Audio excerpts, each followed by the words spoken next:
What's up, you fish freaks? Yeah. Welcome to episode number 137 of the KFO show, Kayak Fishing Obsessed. Tonight is gonna be a banger. Hero or zero, spring bass fishing decides real quick. This time of the year, it will expose you if you're guessing, but if you're fishing the conditions instead of the calendar, it can be one of the most predictable bites of the year.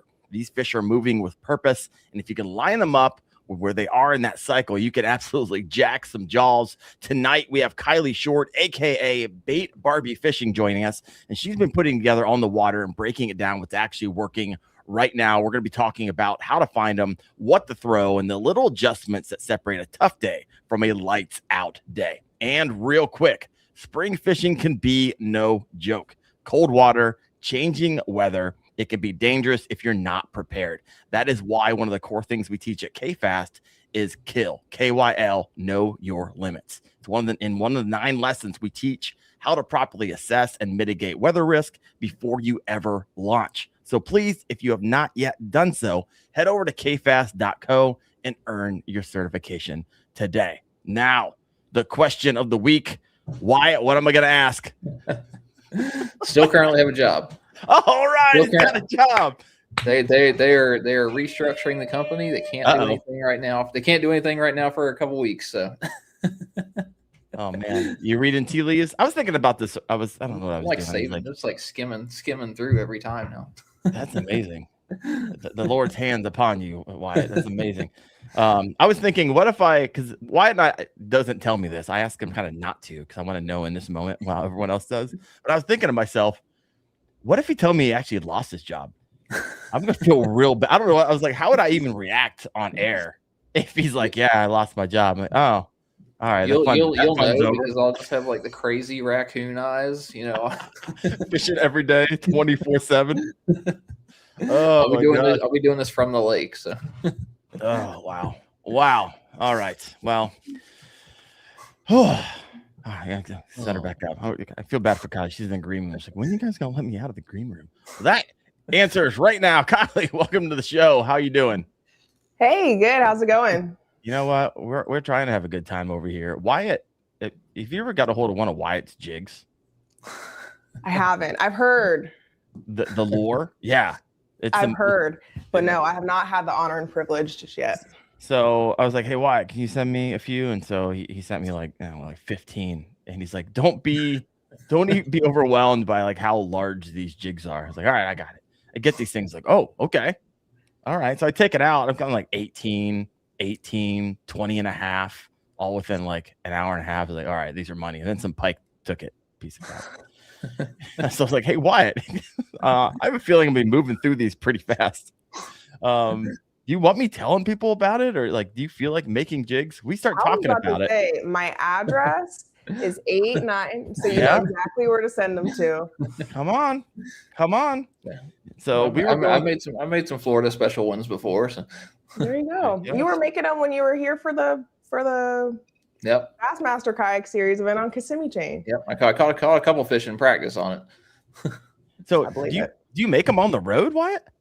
Yeah, I have a box of stuff that I'll make just whenever I feel like I need some more.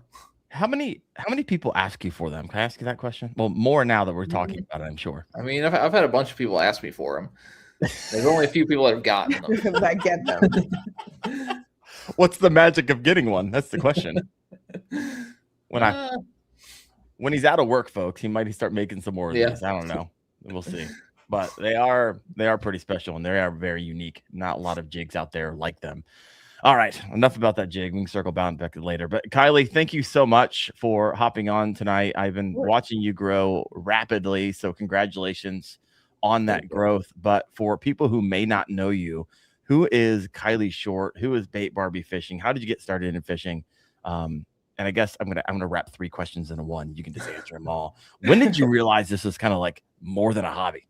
Ooh, I feel like all of it happened very quickly. So it wasn't too far after I started that I realized I was in it. I'm definitely the type of person that has like little hyper fixations and hobbies that are really into it for like 2-3 weeks at a time.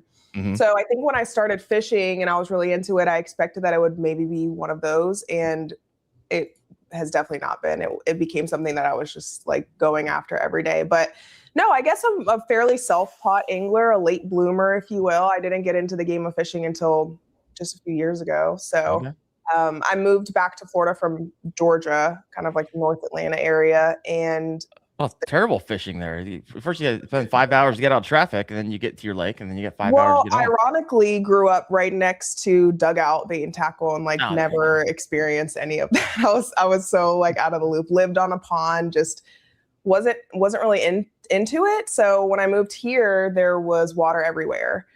My dad likes to pond fish, so I hopped along with him on like a random Tuesday and clueless, just really learning how to cast again, didn't know how to tie the knots, nothing, like as amateur as it can get. He might as well have had me at 6 years old out there with him. So caught a few bass though, and at that point, something about where I was in that place of life, I was just hooked, for lack of a better word. So next day, when are we going? Are we going again? Can we go again? All right. And then I'm watching every YouTube video that I can to learn, how to tie knots, what baits are working, that kind of thing, to where I think I fished every single day for a year, even if it was only 30 minutes that I had in the pond. But there's just an abundance of water here. So yeah, I started going live on TikTok, almost like a learn with me type thing with fishing, where I was just on my lunch break at work and would just fish for an hour and, kind of built up a little bit of a following. I'm taking advice from people that have been fishing in the game longer than me and trying new stuff in real time, and realized that it was something that I was really into and wanted to keep doing. I didn't know where it would go or what level I would take it to, I guess. It was more just for fun, like for me, and to just kind of like share with a community of people who also enjoyed it.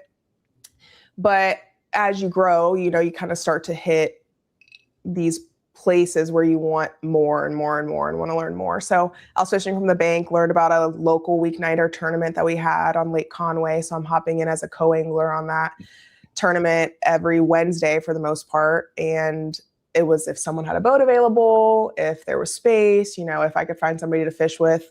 Did that for a little bit, but felt kind of limited to when and how I could get into the tournament thing. I realized, I love sports my whole life. I like the competitive aspect of bass fishing, but it's solely driven off of what someone else, is doing or where they go or what I can do. And I like learning with that, but I wanted to go every week. I wanted to go on different bodies of water and kind of felt limited. Schedule. That sounds terrible. Yeah, exactly. So I did a lot of, pond fishing pretty much as I could, but had this real big itch to get off the bank of just, exploring what I could in bigger bodies of water, even the other side of the big ponds that I'm fishing that I couldn't get to. So I learned a little bit about kayak fishing. There was 2 anglers that actually fished the Florida Bass Nation, Wendy Biles and Amy Brown.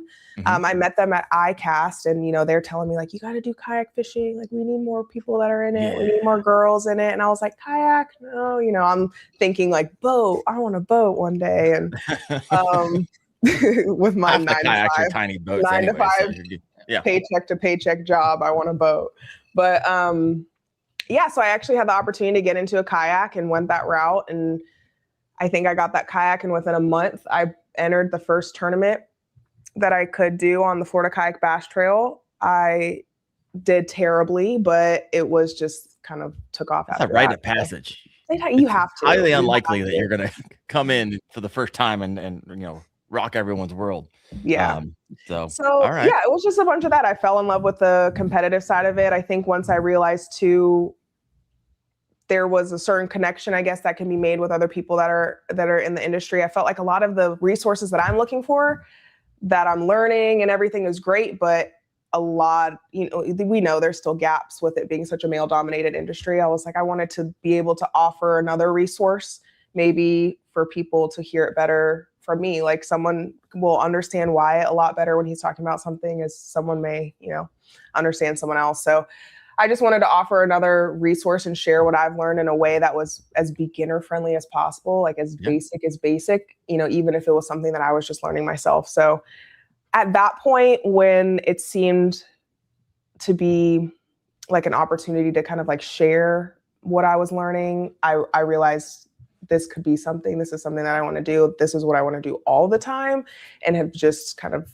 put as much of my effort and free time into it as I can. When did it click with you? Were you like looking at your like stats and be like, hey, wait a second, if I treat this thing like a real thing, like it could be my new reality? I think. Or are you still in the middle, like figuring that out? Oh, I have what they call like very big imposter syndrome, to where still it's like, like is it for real? Am I doing it? Kind of thing. But it's for real if you say it's for real. This is it YouTube. And it absolutely is. I think probably a couple of years ago, the first time I went to ICAST, I think I saw the industry in a much bigger lens than I ever had, whether it was people that were actually fishing, whether it was the media team, whether it was people who, are securing deals with people who's, whatever it is. There's so much to the industry that made me realize how big of an industry it truly was. It was so much bigger than just, what I had seen up until that point. So I think that experience really kind of opened my eyes to how much opportunity there really is out there in the industry that I remember leaving there like fired up. Like I was so like ready to just like put my head down and go, because whatever it took, I had to get there and be a part of that and be in the room and make those types of connections. So I think that point, so I would say that was, 2026? So July of 2024. Okay. So it's interesting because I feel like you could go to ICAST and have two experiences. One, feel like fish out of water. Like, whoa, this is, although it's a larger industry, it's very tight knit. Everyone knows each other. It's very interesting in that way. So either you can walk away being like, I feel like I'm on the outside of the circle, or you can walk away being like, oh, I made some inroads. And this thing can go. And it sounds like you're like, oh, I made some inroads. This thing could go. So that's exciting. So I had a ton of questions right here. Why did you have anything before I the litany of things I wrote down over here? Yeah. No, that was pretty cool. Like I saw a little bit of kind of what you're talking about at the classic, where I'm with Old Town, so I walk over to the Johnson Outdoors booth, and Old Town is like one guy, and there's 45 other reps there. It's just so much more to that.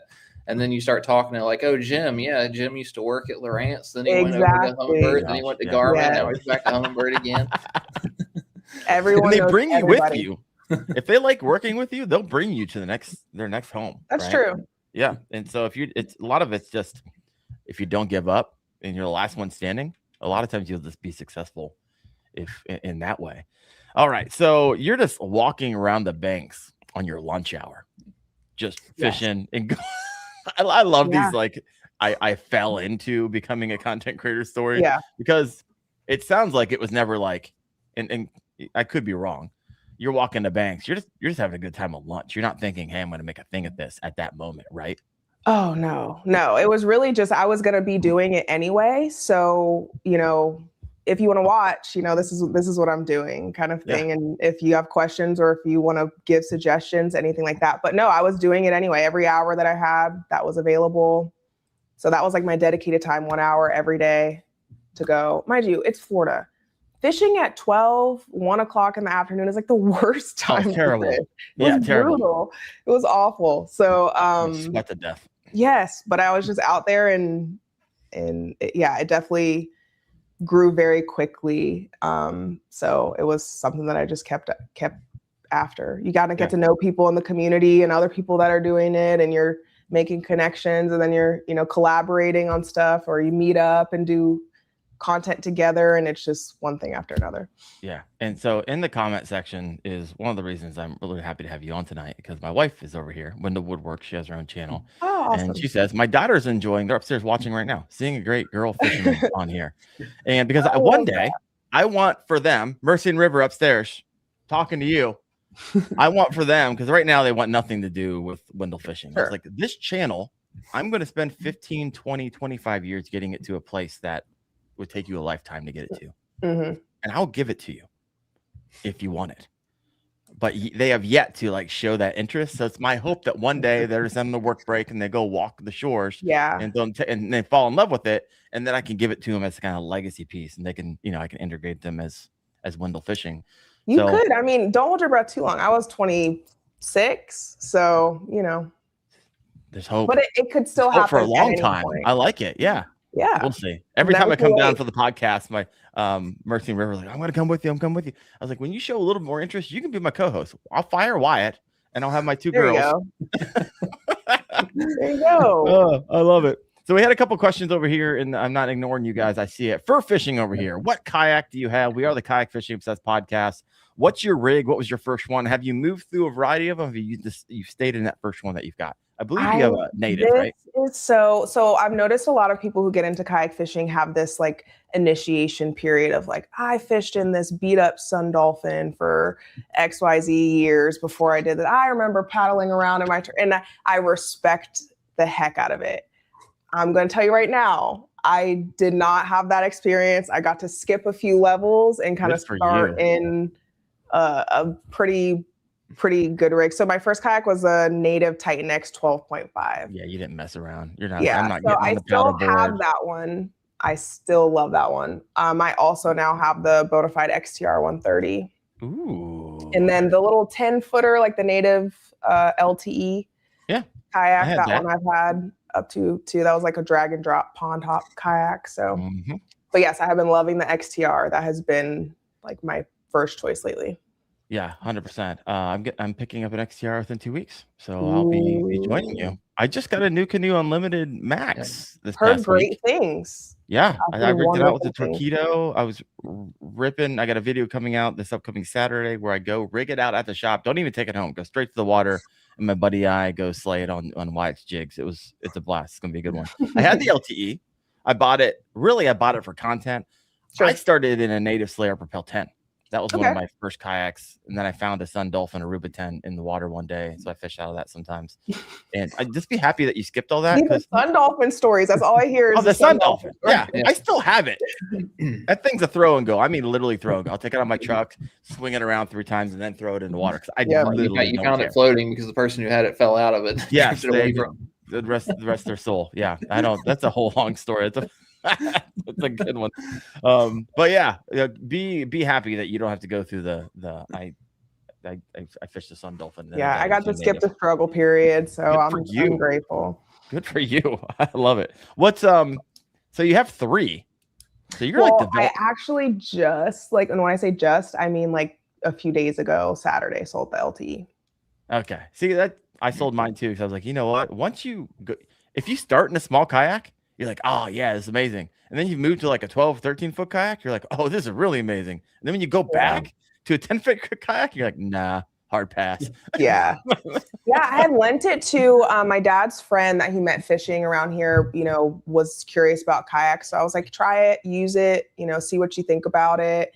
And he has been using the heck out of it every week. Mind you, it's sitting in my garage to where I maybe use it every now and again, not very often. So I was like, I'm not going to hold hostage to this kayak that I'm probably going to touch once a quarter while I have somebody here who's like loves it and is like gung ho for it. And so I was like, you need to have this kayak as long as it's getting used. It really is a great kayak. I do like it a lot. It is. I love it. And if I was pond hopping and I wanted a pedal drive, perfect. Right? You don't get it's super lightweight. I enjoy. I always love the propel drive as well. Yep. What do you motor your Titan? Yeah, I have the Garmin motor on the Titan. Okay. I have the Garmin motor on the Titan and the XTR. Nice. Like 2 motors? Everyone's gonna hate you. Say yeah. Yes. If I hate when being just wildly jealous. That motor is my second Torpedo, so real deal. Like the real deal. It has been an absolute game changer. I love it. There's just nothing like it. So yeah, I bet that's changed a lot for me and just being a little bit more effective on the water. So yeah, I've been enjoying that a lot. No, I love it. Is TikTok your home base? It was once upon a time, but I would say probably Instagram more. Okay. Instagram and YouTube. I've been doing a big push on YouTube this year. So trying to grow YouTube channel, more subscribers over there. So that's been going well. Well, I mean, if you want to make a go at this thing, and I share this from time to time, but as a professional fundraiser for 15 years, I've always had my team members ask me, hey, what should I work on today? I'm like, follow the money. That's where I want you to work on today. Mm-hmm. Where can you go spend to get, receive the most money? It's YouTube, folks. YouTube followed by Facebook in a lot of cases. And so if you want to make go with this, and what YouTube makes you work for it. That's for dang sure. They It's do. not, I mean, it's not make you work for it, but it's great for long-term stuff. What you mind if I ask you what you do for a living? Yeah, so I still have a full-time job. So I work in healthcare. I've worked in healthcare for many years. So I work in kind of like the more accounting side of it. So I'm a manager of a revenue cycle team. So I've got a team of 40 individuals that I work with every day. So yeah, they keep me busy for sure. So still gotta, I wouldn't have the chance to do an hour lunch break at this point anymore. Those days are long gone. But yeah, 40 employees sounds terrible. I'm not gonna lie to you. It keeps me busy. I will say I work remotely, so that allows for much more flexibility than I would have if I was going to the office every day. So yes, still working full time. We all know what that means. Still working. I used to have a lot of flexibility, and I know what I did with that extra flexibility. I have my 3 work screens and then a little personal laptop right over here too. So. Just over here every once in a while, doing a little quick edit. I know how that rolls. I know it runs. But hey, no one's asked any questions if you get your job done. So yeah, well, I don't think there's any chance my boss sees this, so we should be okay. Yeah, I hope not. Oh, geez. So co-angling experience. Yeah. Maybe for those of us who are just in kayak fishing, explain what co-angling is. And it sounds like it's like you're at the whim of whether or not someone has a spot open. Like, did you ever get like connected with someone who's like, oh yeah, every single time, or is that always a struggle? I did for a time period. There was someone I reached out in like my neighborhood Facebook group, and I was like, this is a long shot, but like, does anybody have a bass boat and fish and want to do this tournament? And he actually had like an online tackle shop. And so that actually got me connected with, you know, even some like rods and reels and stuff that I hadn't used up until that point. So yeah, there was someone I was fishing with like pretty much most weeks for a little while. But other than that, before and after that, it was just kind of like, who's got an open spot? Does anybody want an extra person on? But yes, this was a little bit more of a fun night tournament. It wasn't, the rules were not as locked down as like if you were fishing the BFLs and things like that. So, you know, I had good relationships where I maybe contributed a little bit more to deciding where and what we were doing as far as a plan goes for the tournament. But fishing like the BFLs, for example, you're paired up with the boater, you go where they go, you fish from the back half of the boat. Yeah, you're like the redheaded stepchild of the boat. Like, I don't want you here, but since you have to be here, like, don't talk, go clean up. I will say, and I've heard people who have done it longer, who have had more opportunities to have different types of experiences with different boaters. But when I did the year that I did the couple BFLs that I did, had great experiences. So very helpful, very, you know, willing to talk and share and net fish and, you know, that kind of thing. There was even some were kind of focused on open water areas. So I wasn't even at a disadvantage of kind of where I was casting and fishing. We're all fishing kind of the same water. So yeah, it's cool. You do get to meet cool people and learn. You know, I would take that as an opportunity if you're fishing as a co-angler to learn as much as you can from the people around. But yes, you are at the mercy of the boater of where they choose to go, and kind of have to adjust entirely to what plan they have in place. I've never done it before. Wyatt, have you ever done it? Yeah, I did it before I had a bass boat, and then after I sold my bass boat, I did the co-angler thing. I did pretty well at it for a while, and then I hopped back in after I sold my bass boat, and it was in the middle of the live scope world, and the very last one I did, I was sitting in 80 feet of water all day long. Oh yeah. While he was, I wouldn't even know what to do. I was like, yeah, you just stand there at that point. Yeah. Yeah, that sounds terrible. I don't think I knew that you owned a bass boat and then upgraded to a kayak. I never knew that.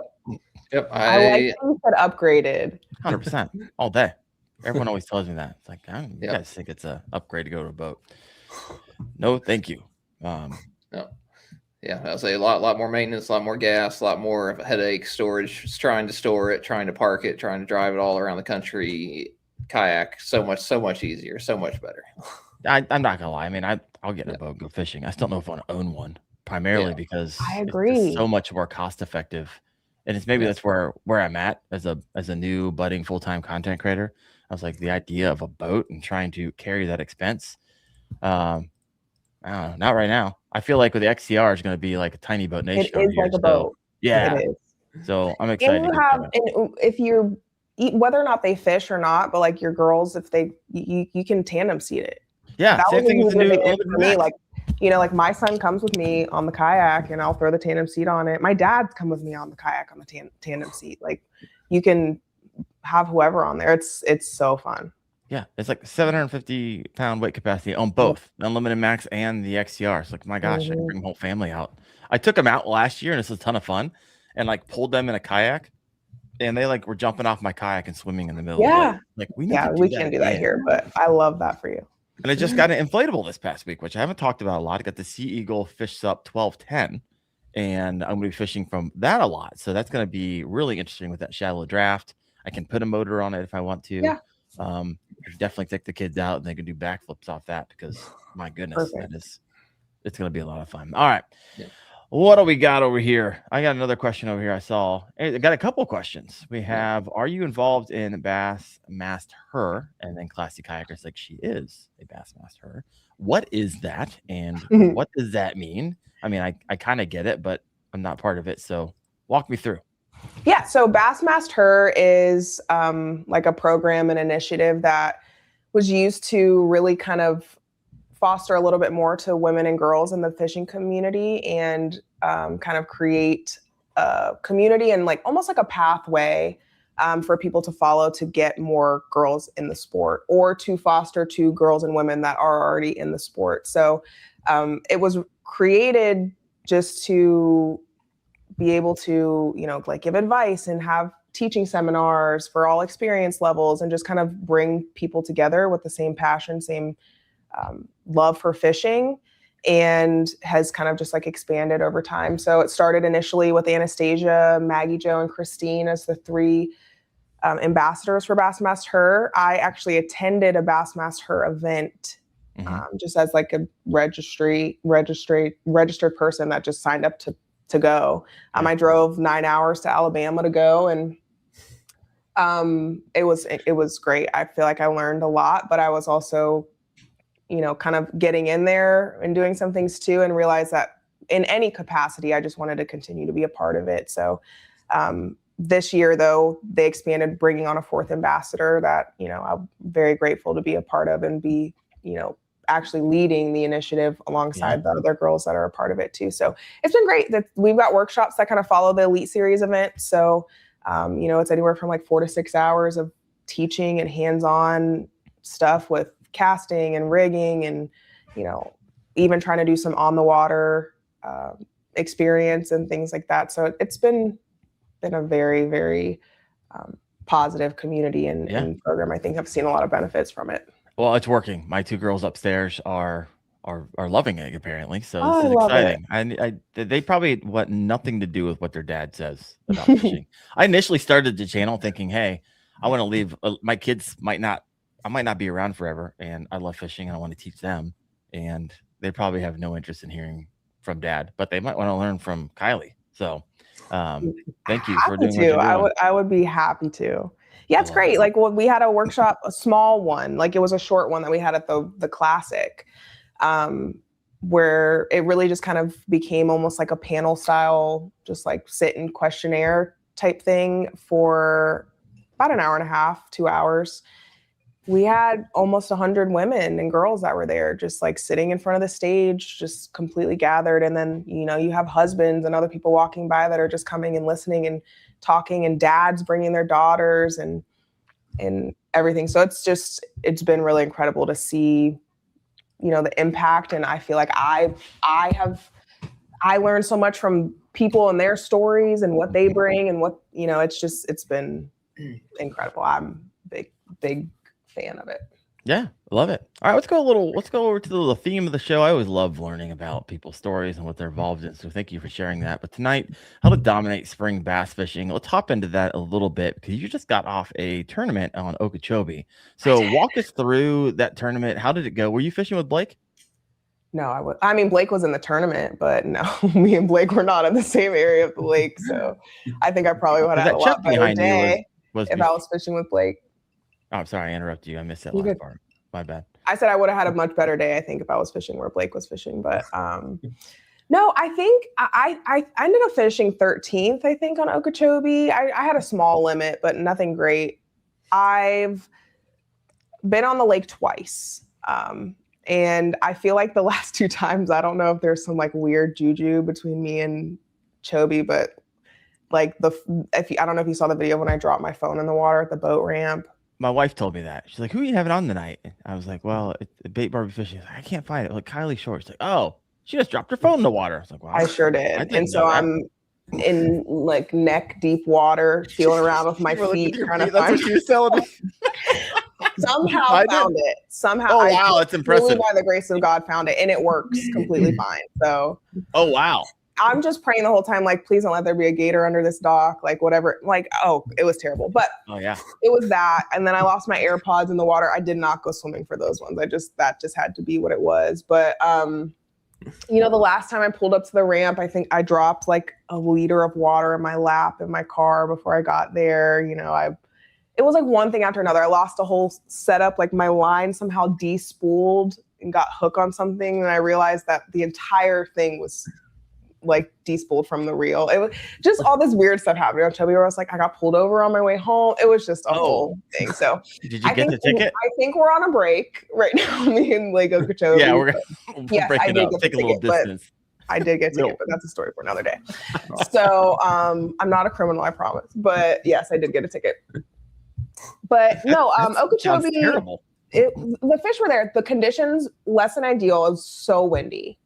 So that was definitely a challenge for me and a lot of people there. Like the wind was brutal. I could show you a video where I'm just kind of like bouncing, like just constantly. Like, is it like 20, 25? Yeah, it was up there, like, and it was ripping. And I, of course, was on the side where wind was kind of blowing towards the beginning of the day. So it was a slower bite for me. What do you say? Plus like 200 boats out there.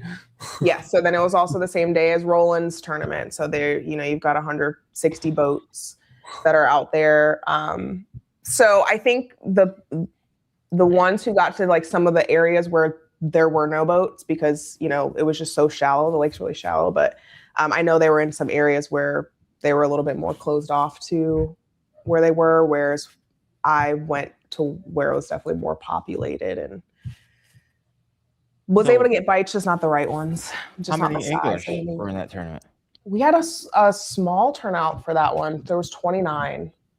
Okay. So it was a smaller one. I mean, it's not bad, but we've been seeing like even like 55 and stuff in some of the events that we've had for Florida Bass Nation. So I think for Okeechobee, for it to be such a staple lake in Florida, like I was expecting more, but I don't blame people for not wanting to fish in the types of conditions that we had on Saturday. Then you got people who like they go out and pre-fish, and then if they don't like catch them or the forecast the windy, they still sign up, right? They get a lot of those last minutes.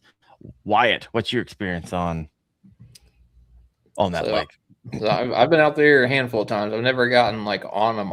I've caught a ton of fish though. I'd say Okeechobee is one of those, like, it's a super Florida staple where whenever you catch bigger fish, that is where the bigger fish, they literally move into that 50 yard stretch, and the 5 miles on either side of that 50 yard stretch, you're going to catch 12 incher, 12 incher, 12 incher, 12 incher.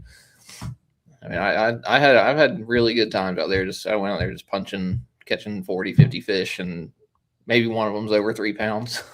Yeah, that was kind of how my day was. All the bites that I got was just kind of like punching in the heavy grass, but it is very area driven. So there's certain parts of the lake that are like on at certain times of the year. So there were definitely fish where I was, but same thing, just smaller ones. So after the tournament, everyone gets around and you talk to your friends and the friends talk to friends. And so what do you think separated anglers who did well versus struggled, right? And if you could refish it, what would you do differently? It's so easy to say what you would do differently after a tournament, but you have more information typically afterwards too, that would change your decision making. As much as I would love to say I wish I went somewhere else, I didn't have any history, I guess, anywhere else. Like did not have the opportunity and have not been to a lot of different places on the lake. So I would have been taking the opportunity of going somewhere where I've had decent success, in the past, or even had caught a lot of fish in practice, or going somewhere blind. And I think in leading up to the tournament, I went, of course, where I knew there were fish, but now I wish I'd gone somewhere else. But I don't necessarily know that it was the wrong decision. I think it was just, it's more so having more experience on the lake. Like I just needed more time on the water to know where to go and how to figure out where they're at. I just didn't have that going to this one. Were you able to pre-fish at all, or you kind of like just came just in the hot? one day? So that one Saturday a week ago where I dropped my phone in the ramp, I was on the water for probably about 5-6 hours that day. That's tough. That was it. That's not a whole lot of time compared to a lot of your competitors. It's really not. No, it's about 3 hours south of me, and that's the thing. Like that's reality for me. Like I have to work. You know, I have. I mean, the lake owes you now. Yeah. Oh yeah. Yeah. I almost didn't go after that. You know, when I dropped my phone, I out of knee-jerk reaction, like reached in for it too to try and catch it, and PFD gets wet. You know, like blew up. So many things. And I was just like, I feel like there's lots of signs pointing to don't go on the water. But there was a gentleman at the boat ramp and he was like, you got to go fishing. If you found your phone, that's such good luck. You're going to go out there and catch a 10-pounder. And so I was like, you know what? I'm going to go out there and catch a 10-pounder. I didn't, but I catch a lot of fish. I love it.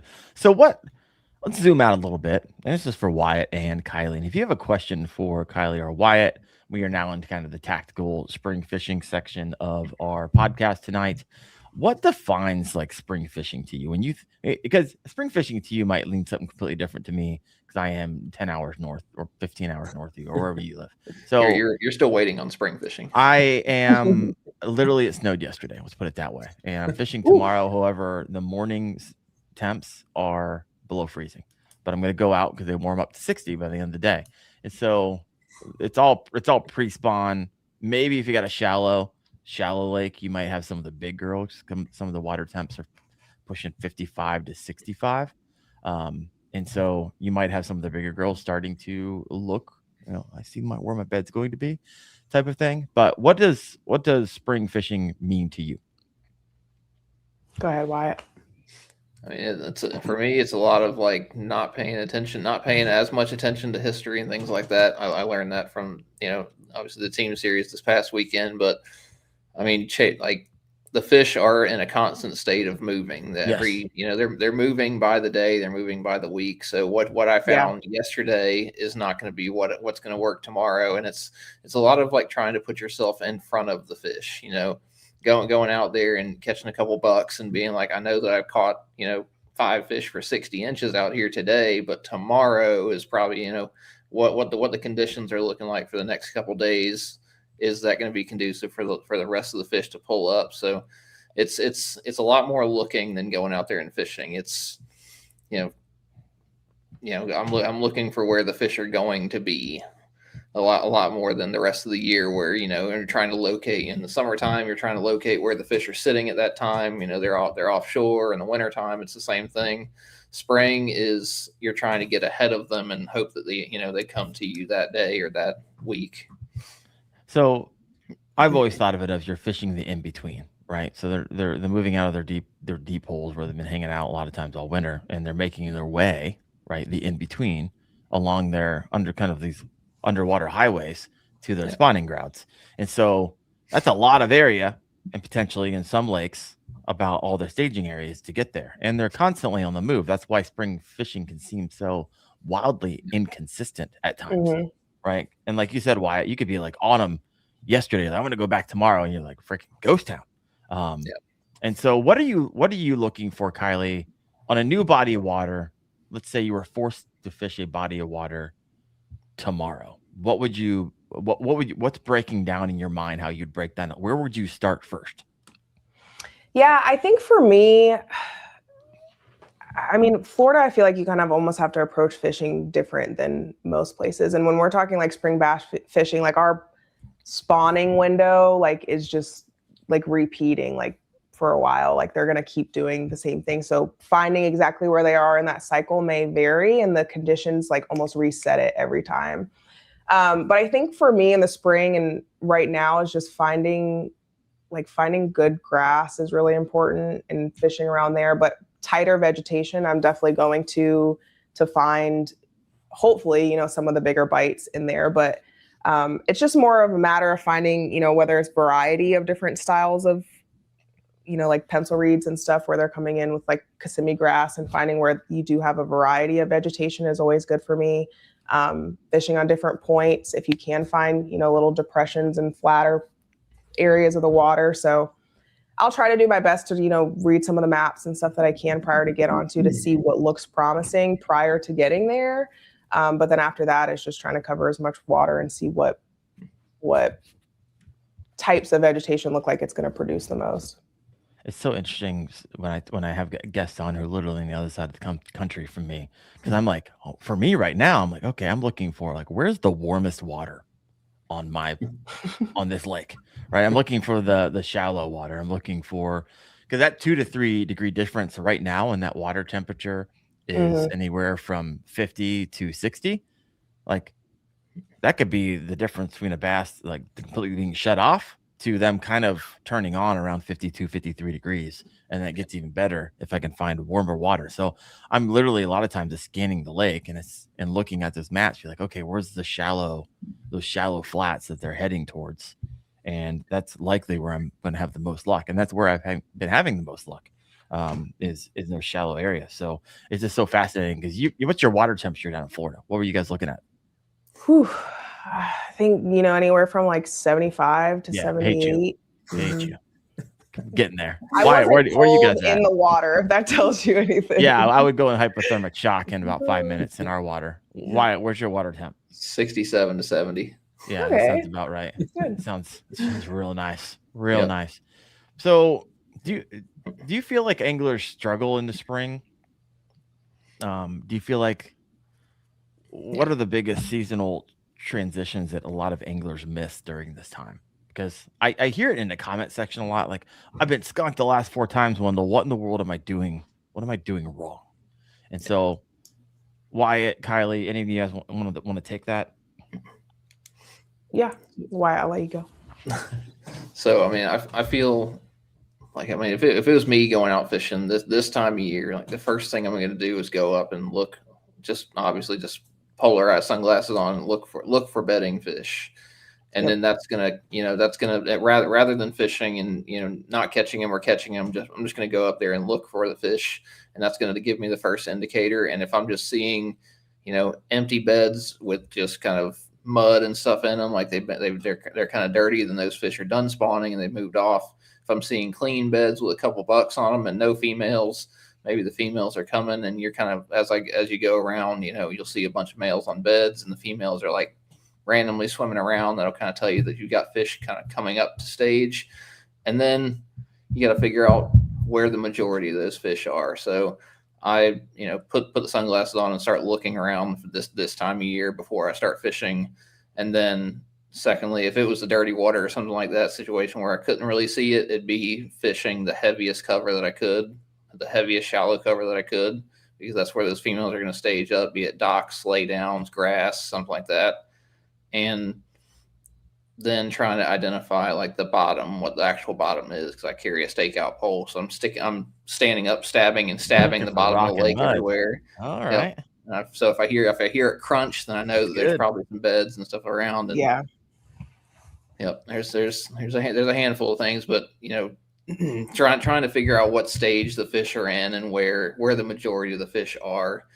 And like I was saying, like, I got caught up this weekend looking at bedding fish, and, you know, I was seeing beds at Lake Murray this past weekend, and there were a couple males on them, but most of those fish were actually finishing up and moving off. So I was fishing for fish that were leaving. So my fish were going away every single day, and that's a tough bite. Tough bite. Yep, gotta notice those things. You got Wyatt. You got a NC Shooter 1213. Wyatt spilling his secrets, and what he just shared was actually like wildly true. You're looking for that bottom composition, so those eggs can actually have something to hold on to. They're not going to, if they actually nest in the mud, a lot of times those nests will collapse, and it basically will just kill those eggs because it'll collapse in on itself. So that's what you're looking for. And so it's funny that you go around stabbing what you can't see, looking for that hard bottom. That's wild. I like it. Classy Kayaker got a question here for you. Can you clarify what you're looking for when you're looking for bedding fish? Like for someone maybe who hasn't done it before. That's a lot. It's generally like at Lake Murray, I was looking for shells because the white shells of clams, they get covered up really quickly with mud and things like that. Just like silt will fall into the cup of the clam, and just if there was nothing there, but wherever you can see a whole bunch of clam shells, that means that something was sitting there fanning those clams out. And that was the easiest identifier. But a lot of times it's a little stick, it's a stump, it's something that they can get some piece of hard cover that they can get next to and fan out of bed. So dock posts were pretty heavy, individual little sticks, all kinds of stuff. They're not large. They're really not. No. Beds you're looking for something like something you'll see a little over a basketball size. Yeah. If you're looking at just a uniform bank and all of a sudden there's one little dark spot or light spot or just something different there, that's usually what a bed is. And a lot of times I'm looking for the fish to swim off as well. Like you'll see the fish because your eyes will react to movement. So if you're just looking, all of a sudden you see something shoot off, like that's what you're looking for. Yeah. I was down on Gunnersville with Hoover and they were bedding. I was like, oh, there's a male and a female. Female wanted nothing to do with our bait at all. And then I had to leave, and Chad was doing some videos where it was like, oh, they were right in the middle of grass. There was a little hole, and like there was like a donkey, like a 9-pounder, and then a male was also on it. And he caught the male twice, couldn't get the female to bite. I was like, that's fascinating, really fascinating. Kylee, how about you? Any tricks of the trade? You're like, oh yeah, bedding fish, how you identify them is a little different with composition down there in Florida. Yeah, I mean, I think the same thing. Like you can see a lot, especially because shallow here is I'm like very shallow. Like I don't think I left more than 2 foot of water pretty much the entire time. So you can see a lot. I think too, especially someone who's learning here. And I know Kayla, like Classy Kayaker, so I know she's not here, but in general, like it can be confusing too when you have other types of bedding fish that are there as well. So like you're surrounded by tilapia beds and things like that. And it can be really easy to mistake what those beds are looking like versus like bass bedding. And, but yeah, I think just, using what you can see as much as possible is always an advantage. You can see so much happening under the water, especially in the real shallow area. So it can be a telltale sign of what's going on. So when it comes to your optics for both of you, like what's your favorite? Like I've had the opportunity because companies send them from time to time. I've ran through probably 4 or 5 different companies. Do you guys have a favorite, or do you have like when I was starting out, you're like, it's my favorite because it's the cheapest and type of thing? I really only have experience like with Hobie eyewear. So I never really branched out beyond that just because I never really felt a need to, because I was, I guess, getting the job done with the Hobie eyewear. So yeah. I am a fan of those. I like that they float because I have lost many a pair of sunglasses. Sounds like you're losing a lot of stuff off the side of your boat, Kylee. It's a trend. They make stuff for that. You know that, right? Yeah, I may leave stuff behind and forget. Yeah, it's pretty on brand actually. So, but no, I've had good experience with Hobie eyewear. That works well. Will kind of switch the lens color depending on certain things, or like they still have some that work really well in overcast. And so I have my favorites from like a lens standpoint color wise, but I really haven't branched out to many different brands outside of that. Yeah, I like Hobies. I wear them as well. I like their low lights, their yellow ones. Yes, the Sightmaster Plus. Yeah, that's the best. Because I live in Ohio and it's never really sunny, so I actually need some more light. So in those low light conditions, I just wear them all day because freaking Ohio. Wyatt, how about you, brother? So I'm a Costa guy. The glass Costas. I had a bunch of pairs at one point in time. I had Oakleys and Costas and Maui's or something like that. And I took them all to the lake, and I just stood there on the side of the lake, like putting different pairs on. And not surprising at all. Yeah, and which I could see the best into the water with the glass Costas. So I always rolled with those. And I have blue for bright sun and green for kind of generic conditions. So Wyatt's not messing around. Do you win those? With all the tournaments, you just win them, or you actually went out and got them, or do you get a discount from where you work? Paid mostly retail for them. Ooh. Ooh, that sounds a little painful. All right, so back to the tactical and spring bass fishing. I mean, a lot of people talk about northern banks because of the sun being on the most, and then you got the back of creeks, which are always usually a telltale where people like to go first, and you got protected areas, also a place people like to target. How do you prioritize? There's a lot of places these bass could be. So how do you identify, I guess the question, like staging versus spawning? And so, I mean, I know how I'd answer this, but I'm asking the question for those who are like, oh, you know what? Spring has been a struggle for me. How about we go with Wyatt again? We're kind of going back and forth. Is that okay, Kylie? Fine, You just answer. We'll go to Wyatt. We'll go to Kylie. This is toggle fun back and forth. Yeah. So I mean, the like how the fish are built. First off, like how they're built is that's a pretty good telltale sign for me. Like if I'm catching fish that are super fat, not sight fishing, but if I'm just catching fish that are super fat, those are pre-spawn females. And then catching the long skinny fish with a chewed up tail, that's telling you that they're bedding. And then big like really big thing with me for springtime is how far into the creek am I catching the fish? Yeah. Because if I've got a creek arm that's half a mile long and I go 200 or 300 yards in and stop catching fish, and then I go to the next creek arm and I go 200 or 300 yards in and I stop catching fish, that tells me where the fish are, and you can actually go each creek arm and you would only fish the first 200 yards, go to the next one, only fish the first 200 yards, go to the next one. I watched a guy the other day where I was catching fish out on the points. He pulls up to a point, I see him catch a fish, and then he continues and he goes fishing all the way into the back of the creek. And I'm like, you just caught a fish out here on the point. Why are you not just going to the next point that's a couple hundred yards away right there? Why are you fishing this entire 1.5 mile long stretch of going back into this pocket? Why are you not yet? Maybe they're back there too, Wyatt. They are back there. They're everywhere, but the majority of the fish were moving out to the points and things. So do you think this is interesting because you've told me like when you're turnip fishing, like, oh, you're trying to develop a pattern because you're going out of big fish. Is there any scenario where Wyatt, you'd be like, hey, you know what? I'm actually fun fishing today, and I'm actually going to do what this guy did. And they might be at the back, they might be at the point, and I'm just going to have fun all day, just trying it all out. Whenever I'm bed fishing and testing out, like what I was doing the other week, testing out the hook position and the Nico rig and things like that, I'll go just fun fish and just catch every single fish off the bed. Every 14 incher that's on a bed, I'll go sit there and catch every single one of them just so I can test out what, all the stuff that I have, make sure the drag is set right, make sure, I like it. All right. So what did you find out with the changing the position of the hook with the Nico rig? Oh, you didn't hear this, Kylie. We had the master on. So you ever heard of Kayak Jack? Marty? You know Marty at all? I don't. So he catches, I think he caught 2,300 fish this past year. He tracks them all like meticulously. He's got receipts. He's not I caught 2,300 and he actually caught 400. No, he actually caught 2,422 and he kept and he does the majority on it. He loves the Neko rig. And so Wyatt actually took that and he's like, hey, I'm gonna go out and I'm gonna catch 40 fish because we're talking about where to hook them and versus this hook versus this type of hook. And most people will be like, oh, that's just kind of nuance. It doesn't really matter. So Wyatt, what did you explain what Marty was saying and then what you tested and what your conclusion was?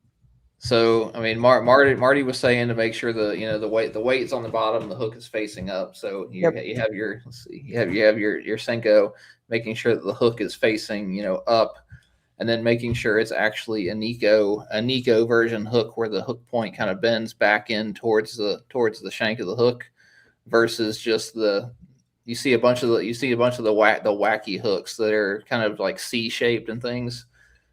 I was losing a lot more fish, losing percentage more fish with the wacky hooks versus the Nico hooks. And then whenever I rigged the hook like this, because it made sense to me that it would catch the top of the fish's mouth whenever the Senko comes out, I was losing more fish as opposed to rigging it straight up and down. And I like whenever we go out and sit there and play with like 20 or 30 bed fish, I can sit there and caught 5 and I caught 5 and I lost one of them, and I changed hook position and I hooked 5 and I lost 2 of them. So like there's percentages there that it shouldn't be losing that many fish, especially on something that's just a single hook like that. It was fascinating. If you ever want to like go in like a master class on the Neko rig, like homie's has that dialed in. So. I think I heard about I don't know if he does it, but that tournament that you can do online too, like whoever gets closest to catching the amount of fish for the year. Is that any way correlated? Yeah, that's okay. tournament. Cool. So, yes, I do know who you're talking about then. Yes. All right. Yeah. What's the next question we got? If you got a question, there he is. Kayak Jack is here in the comment section. Appreciate you, Martin. I love that dude. He's such a good dude. He really is. Yeah. I always like asking this question from time to time. What? And this is always like, I would imagine when I was starting out, it's like I still know this. Like, what signs tell you you're around the right fish, and what signs tell you to leave immediately outside of like, I'm not catching any fish. Right. Kylee, what do you think about that would be a big one. Yeah, it's a big one. Yeah, I think overall knowing like where you're catching them, and then also like the size of them too. I think for this time of year specifically, knowing where they would typically be bedding like is definitely going to drive where I'm focusing. Looking at the bottom, like so even if it's like if you are pitching into the reeds, like if you're pulling out gunk with some and not with others, like you're going to change where you're fishing in that aspect too. So I think it's probably more driven off of like the conditions of the area rather than, of course, the fish that you're catching, but more so the actual conditions of the area that I'm in rather than the types of fish, because you can be catching a variety of sizes of fish and there can still be bigger ones that are in there. And then you have some areas where you just have teeny boppers, as I like to call them. So bass fishing is so just fascinating to me. Like I'm 137 episodes in, probably have 200 hours talking about this stupid little animal with a little pea brain. I freaking love it. I freaking love it. We can just talk forever about it. Kylee, if you didn't have your full-time job and you had the ability to go out and fish the spring anytime you wanted, is there a particular time of day where you'd be like, nope, skip the morning, do the afternoon, or skip the afternoon, do the morning, or do the evening? Like, and any breakdown of why you would make that decision? I think always like the morning bite is typically a very, very good window. Like, so it's quick and it's brief, but like if you can get on a good morning bite first thing in the morning, then I always am going to want to be there for that bite. Like if I miss that morning bite, I'm usually kicking myself in some shape or form. Outside of that, a late afternoon bite is going to be the one that I'm going for the most. And if I still had to pick two, it would probably pick one of the two would probably be the late afternoon bite. I like it. Wyatt? We're going to kind of move up the country here. Wyatt, what would you say? Same. There's a lot of times in the summer where I'm not even going to get out on the lake till 10, 11 o'clock. Just, let the offshore fish set up and things like that. Yeah, I think right now in Ohio, it's more like I don't want to freeze at 27 degrees in the morning, and I want the water actually to warm up a bit, right? Even if it's just a few degrees. And so I'll wait till the afternoon bite at this particular time of the year in spring in Ohio. So it's wild how all of our answers are different based off of where we live, based off the different water temperatures, based off of the metabolism of these fish and what they're doing. And so this is why it's very interesting whenever you specifically listen to content creators on YouTube and paying attention to where they live, because what they're sharing their insights from is literally what they're doing at that time. And what Kylie's doing is going to be wildly different than what I'm doing. And so that's some of the stuff is, can be taught and applied at any time of the year. And some things are very hyper specific to that water temperature and where the fish are at in that spawning stage. And so it's interesting, and it's really key to notice that and know where your favorite content creators and whoever it is that you learn from, where they're at, and find a few, right? Because right now you can take what Wyatt and Kylie's saying and you'd be like, oh, that's my 3 week and 6 week out. And so I can start prepping for kind of what they're doing and start, staging in your brain how you're going to be strategizing for the next month or two. And so this is good stuff. All right. So If you guys have a question, go ahead and throw that in the comment section. 71 live right now. If you haven't done so, hit that live button. I don't ask this very often, but we do rip this and put it on the podcast, your favorite podcast, and Spotify and Apple and on Google and all those things. And so if you haven't gone over there and wrote a review, I would highly appreciate that. When it comes to wind, Kylee, wind versus no wind. What do you prefer? Why? How important is that to you? Because this is interesting. We had a gentleman on. Was that last week, Wyatt? With the app, the Bass. Yeah, that was Bass AI last week. And I've actually started seeing some people who listen to that.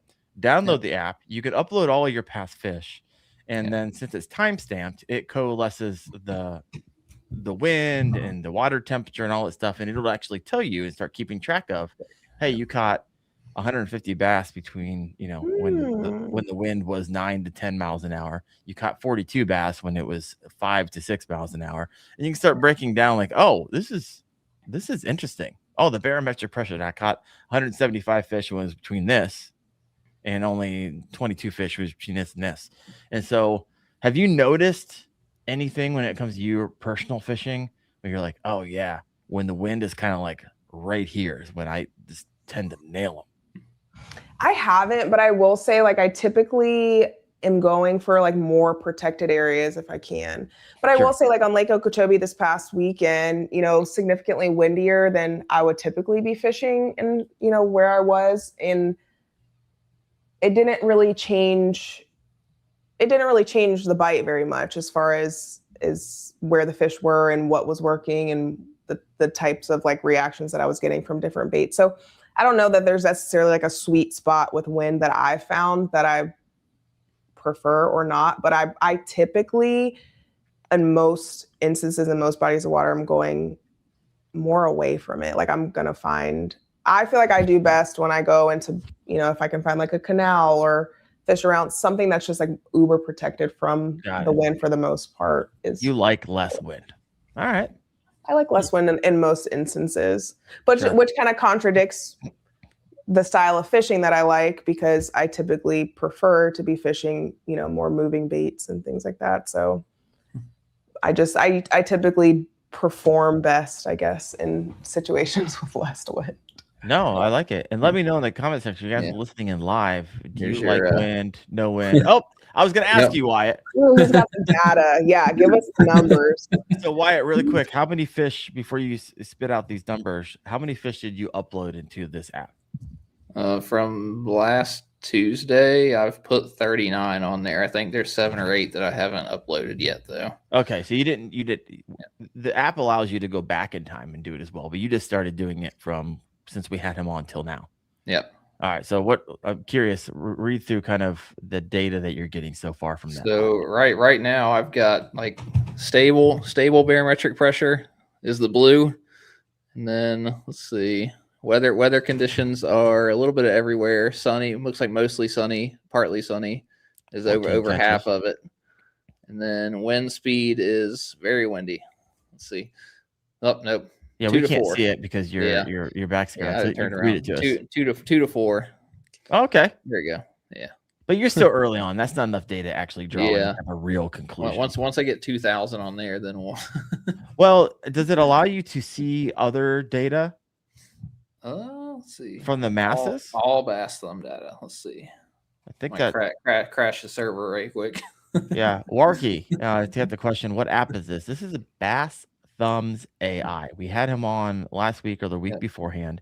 Right now, it is a free app, right? It won't be free forever. And if you want to learn more about it, listen to that podcast. But you can go in and just upload your fish as like you were if you're going to send 5 photos to somebody, like select. And it'll start coalescing all this data for you. And so it's going to be interesting. So I'm looking forward to Wyatt doing this. I'm not doing it. I don't have enough time to do all the things I'm doing and that right now, but Wyatt, does it show all data? It is trying to pull it. It's not pulling it though. Okay, it might take a while. We'll come back. We'll come back to that. Yep. All right. So Kylee, here's a question for you. Yeah. What do you think? And we're coming toward the end of the show here, but I still got a bunch of questions here. So I'm going to give you a pick your own adventure question. You can either take this one. What separates a good spring angler from a great one, right? Or what do you think is the biggest spring fishing myth out there? Spring fishing myth. I'll take the great angler, and this may not be necessarily like my place because I wouldn't say like I'm the best when it comes to it. But when I look at the best or the people who are consistently doing well, it is like the ability to adjust on the fly because the condition is driving what's happening in the spring a lot, and it can change very, very quickly. So especially too with us cycling through these like spawning periods or, you know, like the littlest of a cold front affects what the Florida bass at least are doing pretty significantly than they do in some other areas. So I think the ability to adjust very quickly to whatever that condition is for that day, for that specific event, for that tournament, wherever it may be in the spring, and just kind of knowing with the wind change, with this, like how to change whatever you need to be able to still produce the right bite. And that's kind of a gap that I'm myself learning how to fill. And when I'm talking to people and kind of like picking their brains, it's like, okay, I can do this and I can catch fish, but what is the difference and what would I be adjusting to consistently be able to find the right fish? And what's differentiating me from catching okay fish versus getting on the big ones every time? And not just, and I guess it's not every time for some people, but like when I look at people like Blake, for example, very great example of someone who adjusts and can still have a plan not go in place and make some sort of adjustment that's still going to put them in the position to be with the right fish, and just finding the gap between that. So adjustment's a big one. And that's something that I've been trying to myself even key on to be more consistent in placing a little bit higher. I know Wyatt's good at that. My old host, Seth Taylor, which you might have fished against down there in Florida, was excellent at that as well. And so, because what people don't actually realize is on any body of water, certain times of the year, you can have pre-spawn bass, you can have spawning bass and you can have post-spawn bass at the same time on the same body of lake. So I think for a long time, I might even believe this, like, oh, it's either one or the other. Like, no, it could be all three, which is just wild, right? Depending on the time of year. Wyatt, how about you? Pick your own adventure here. What separates a good spring angler from a great one, or the biggest spring fishing myth? So, I mean, as far as like I would hit the spawning piece right quick at Lake Murray this weekend. Yeah, we had pre-spawn fish, spawning fish, post-spawn fish. Yeah, the gar were spawning, the shad were spawning, the bluegill were spawning, and the herring are spawning. What else is spawning? I think there were a couple other things going on, but literally the entire lake is doing everything all at once. Yeah. Just a lot going on. Chaos. But I think, I mean, I'm gonna agree with the bass last week. Like moon phase, I was banking on full moon. We're gonna have females all over the beds this past week, and there was nothing. There was zero. Okay, do you think that's a myth? Was that something you believed at one time? You're like, oh yeah, full moon, I'm going night fishing. I'm gonna jack them. Yeah, I mean, it might have something that it might affect later in the year, but I don't know if it helped. Like, we had perfect warm conditions the entire week, and then full moon dead on, or at least the day before the tournament. And I was like, we're gonna have females pulling up all over the place because the full moon, and nothing, zero pulled up. I didn't see a single female sitting on a bed for 2 days. Oh wow. Fascinating. Males everywhere, all over the place, but no females. So I was like, maybe there is something to the moon phase. Doesn't actually matter that much. Well, as I always used to say in fundraising, data doesn't lie. And now you have this app that you're going to be able to draw your own conclusions and be like, hey, you know what? This thing that people kept on regurgitating and saying over and over again is not true in my experience. And here's the data versus just a lot of people saying it over and over again. Here's a couple questions over here for you, Kylee. Yeah. This is from Southern Traditions Outdoors. Ever fished the Kissimmee chain? I have fished the Kissimmee chain. Yes. I guess the Kissimmee chain like Toho would probably be my closest, largest body of water. Oh, okay. Or what would you consider like a home lake? So yeah, I fished Toho. I fished Kissimmee a couple of times. I fished Cypress, Jackson, Marion. Like it depends on how far on the Kissimmee chain you're talking. But yes, I have fished the Kissimmee chain. Yes, definitely. I like it. Someone in the comment section said, "Is Seth on the water adjustment switching from the stunner to the stunner?" Yeah, that's because no, Seth, my gosh, homie was a slayer with that thing. Give him a forward-facing sonar and a Berkeley stunner, lights out. He's got he won so much money on that thing. All right. We're coming to land this plane a little bit. If you still have a question that you want to ask Kylee or Wyatt, go ahead and throw that in the comment section. Wyatt, what you got for me? I have a question. Where'd that put you in rookie of the year, Kylee? So I don't really know because I'm down a tournament. So it's your best 6. And this was the 6th event for the others that were in play for rookie of the year. So Headwaters, I did not fish because I was presenting at the Milwaukee Sports Show. So I'm on my 5th. Okeechobee was my 5th.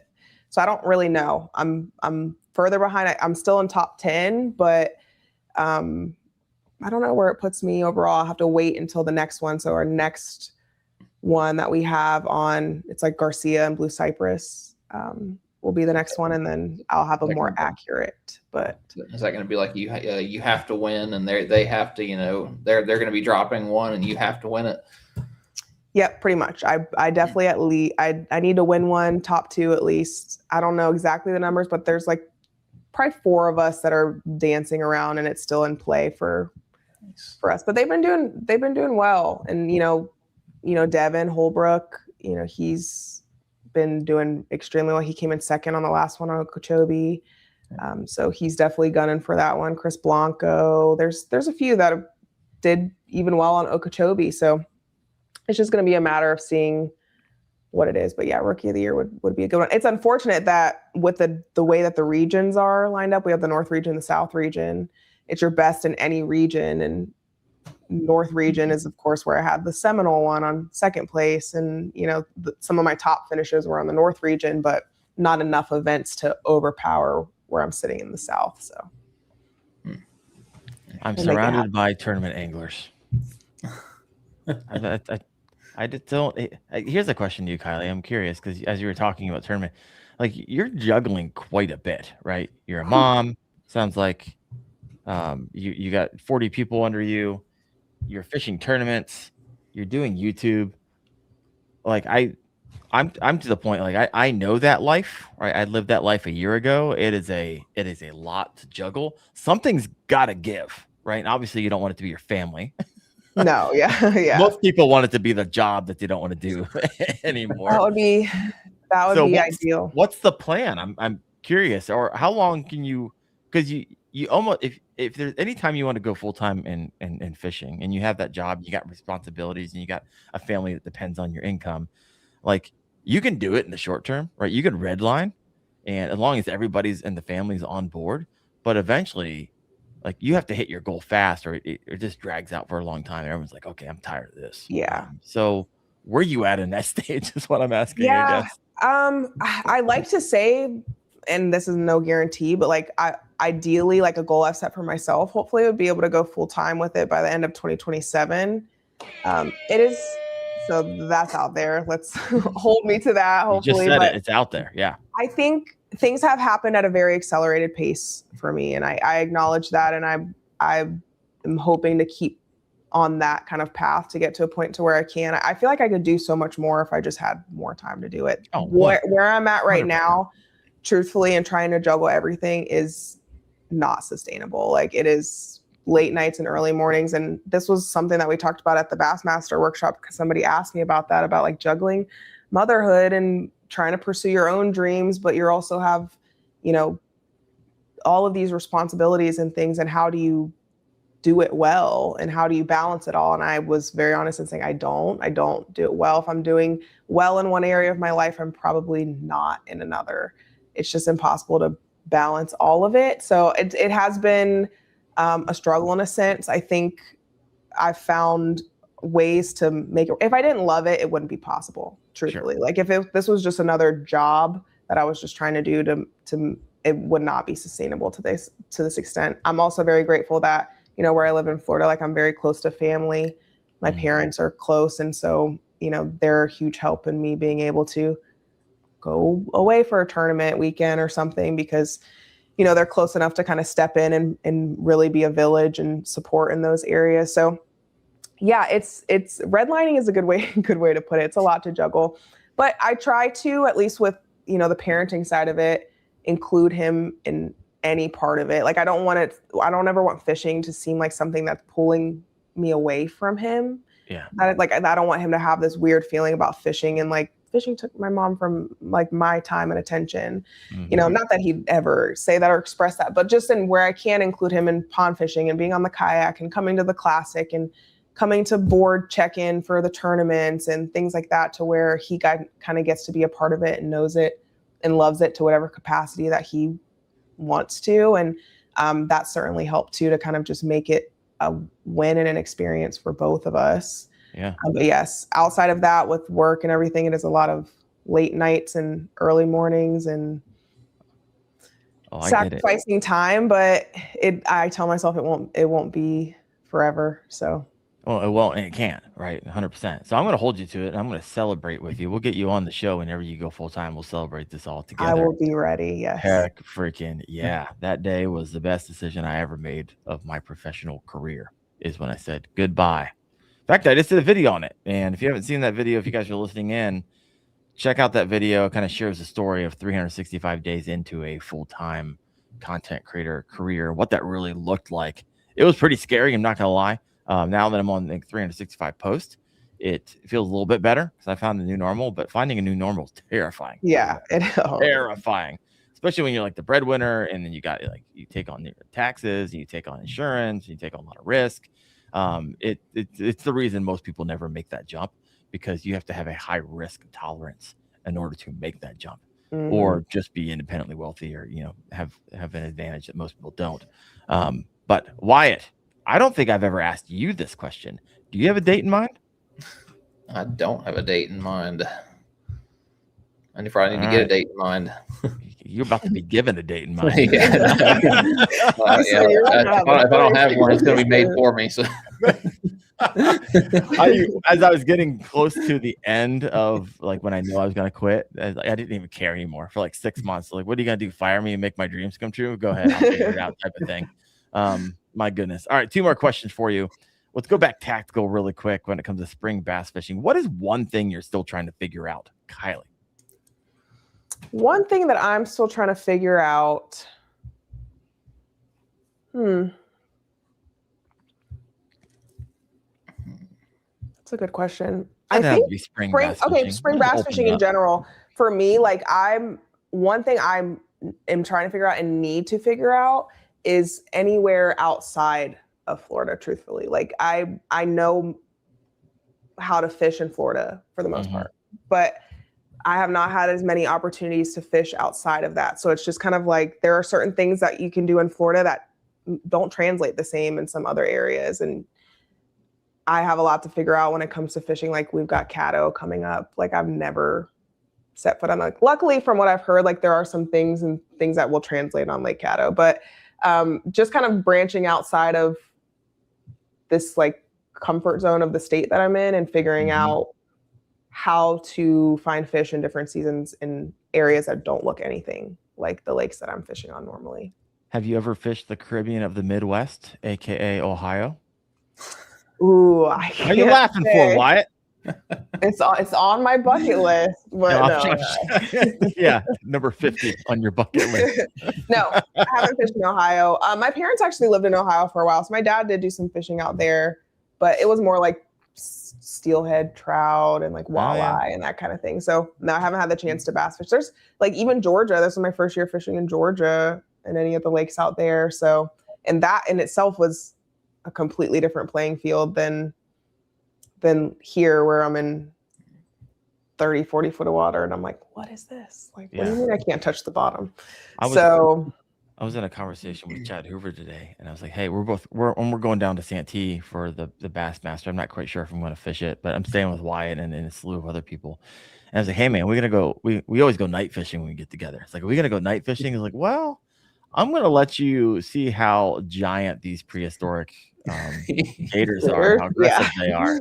And I'll let you decide. He's like, I'm game, but I'm going to let you decide. I'm like, I'm in. It's like, no, I'm going to let you decide once you get your eyeballs on some of them.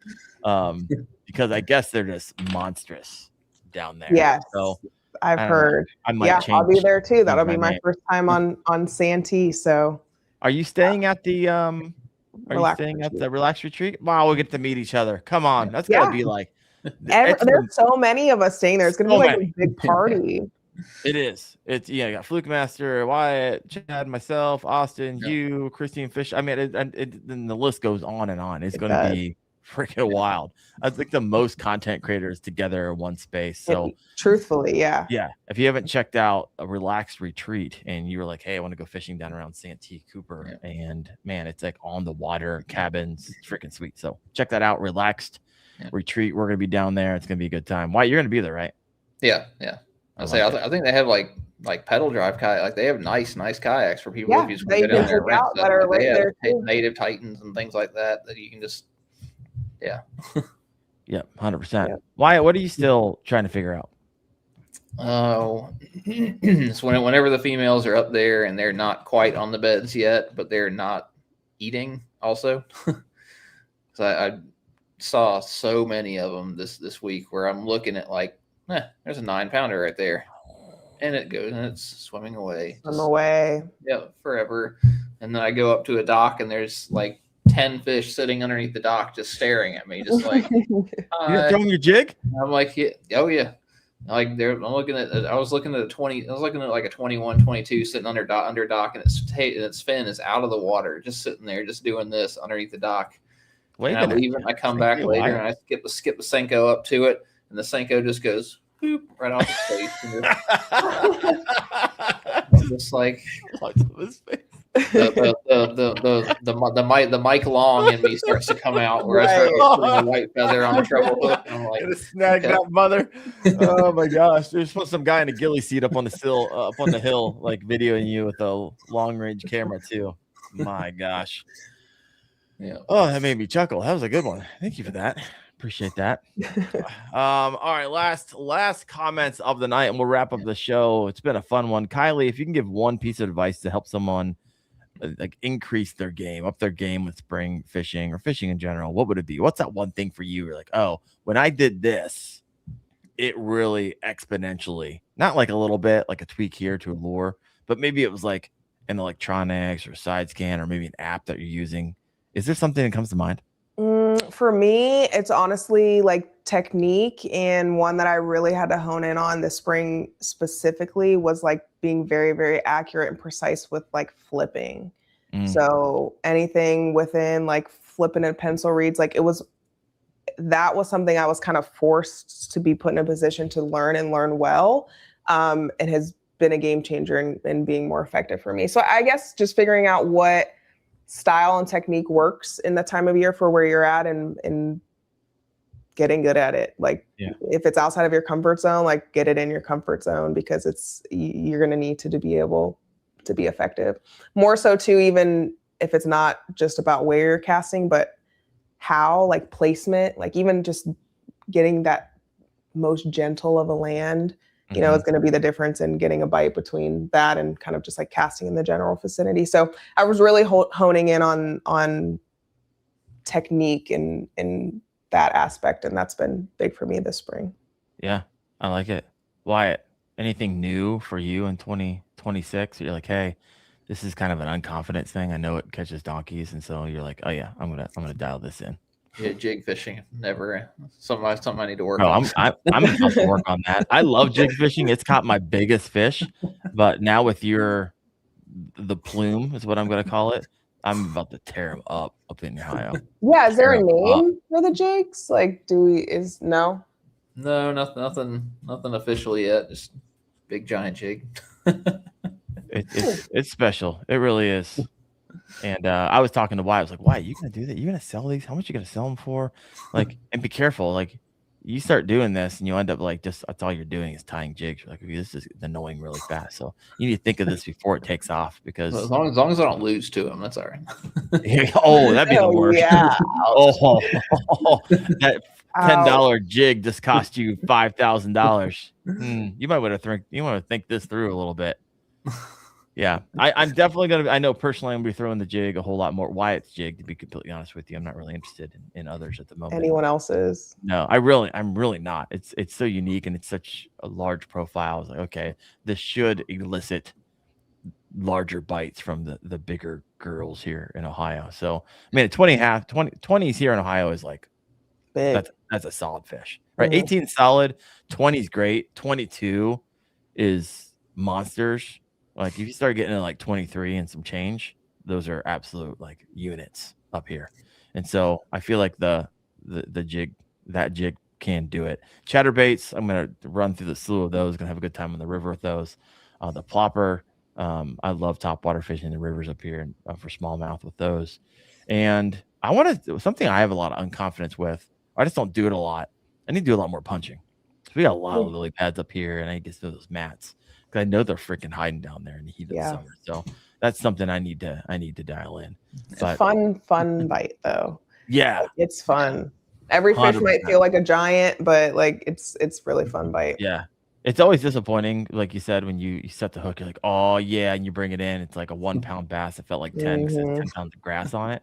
That is, if you've never done punching, and a lot of times I'm in the weeds and people are coming up like, you catching stuff in there? I'm like, boom, right in front of their face. Yeah. Like, oh, I wouldn't never even thought to go in there. I'm like 50 feet in, which it's wild. It's a lot of fun.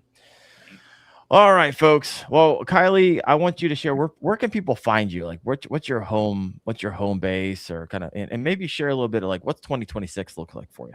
Yeah. So all socials, it's Bait Barbie Fishing on everything. So Instagram, daily, there's going to be something on there where the stories, reels, videos, YouTube at least once or twice a month. But if you go give back, her a sub, come on. I said, go give you a sub. Head over to Bait Barbie. Yeah. Bait Barbie Fishing. So got a bunch coming on YouTube. TikTok's still on there. I don't do the live streaming as much, but for me, 2026, there's we have the workshops that are coming up. So there's gonna be like a lot of appearances. So the next one that I will actually be on Santee when the Bassmaster Elite Series is there, which is 2 weeks before we're fishing there. Okay. So I get to look at the water and not touch the water because it's off limits for us. But yeah, so I'll be there. So yeah, just kind of being out and around in workshops and seminars. And if you're local to Florida, there's some fun Fish for Fun events that I volunteer with FWC with. So we've got like senior Fish for Fun where we get like senior citizens out fishing, few weeks a month, and kids tournaments and things like that. But following the tournament trail, so Florida Kayak Bash Trail, Florida Bass Nation, Bassmaster Kayak Series, all of that. I post all those updates and tournaments, on YouTube too, so you can kind of see the wins and the not wins on there as well. So yeah, really just a big push in long form content and branching out into not just tournaments, but like educational and lifestyle and just kind of like overview of everything when it comes to this wonderful and crazy life of mine. Heck yeah. Well, thank you so much for hopping on. Thank you for what you do. I look forward to, like I said earlier, celebrating with you when you go to full time, and it'll go by fast. It'll end of 2027 will be here. Oh, I feel like my 2026 is like already mapped out. Like 2026 is almost over at this point because it's already completely like full. So yeah, hopefully 2027 I'll blink and I'll be right there. There you go. And Wyatt, we want to hear a timeline for you by the next show. I'm going to ask you, one, if you still have a job, and two, if you have a date where you're like, hey, this is the deadline. We're going to make it happen. Next show is going to be from Caddo. I'll be in Texas next week. Yeah, when are you going? When are you going to Caddo? What day? Probably leaving Sunday, possibly Monday morning. Sunday night, possibly Monday morning. I might just drive it straight Monday into Monday night. Or how far is the drive for you? About 15 hours. Oh gosh, Me too. 14 for me. So brutal. You drive it by yourself, Wyatt? Yeah. You're an animal. Do you just like listen to podcasts and stuff? What do you do for 15 hours in a car? It's listen to podcasts, listen to watch Bassmaster. I'll put Bassmaster Live on because it's like 6 hours. So That's not dangerous at all. Yeah, no. Yep. you just listen. He just listens. I'm not watching it. Yeah, 100%. Just the podcast. just the audio. We'll go check Kylee out. Bait Barbie Fishing. I know I hit the sub button and follow button on Facebook and stuff today. So appreciate what you're doing, Kylee. Next week we have Thad Moody on. Thad is a water biologist, aquaologist, whatever you call him. I don't know. One of those guys who understands. Yeah, I know. I made that up. I'm gonna go with aquaologist. I like it. Yeah, run with that one. I run with it. We're gonna take a little scientific look into it. It should be a good one. The following week, we don't have a podcast because I'm going to be down fishing and doing a 4-day trip. So I'm going to be out of pocket. But we will see you next Tuesday night, 8:30 p.m. Eastern on the Kayak Fishing Obsessed podcast. Thank you, Kylee. Thank you, Wyatt. Thank you all for listening in. You guys have a good one. Bye, guys.